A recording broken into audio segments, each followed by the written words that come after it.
Mr. Speaker, a little bit concerned. These are the words of the Prime Minister when he was asked about President Biden's proposed tax rebate for electric cars that excludes the ones made right here in Canada. A little bit concerned about the tens of thousands of Canadian jobs in jeopardy.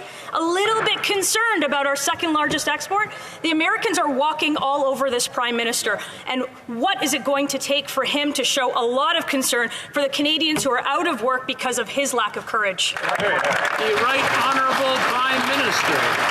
Mr. Speaker, as we did for steel and aluminum workers with measures that the Leader of the Opposition called dumb, we are continuing to stand up for Canada's electric vehicle industry and its workers. I raised the issue directly with President Biden and congressional leaders in Washington just a couple of weeks ago. I made it clear to them that this policy would have significant negative consequences, not just on Canada, but on the U.S. auto industry. Canada and the U.S. have a shared priority of protecting our cross-border supply chains. We will keep pressing the United States on this important issue. The Honourable Member for Thornhill. To do with supply chains, President Biden has enhanced the Buy America measures. He's strengthened his protectionist agenda. He's raised tariffs on Canada. Under this Prime Minister, our relationship with the strongest ally has become our biggest failure.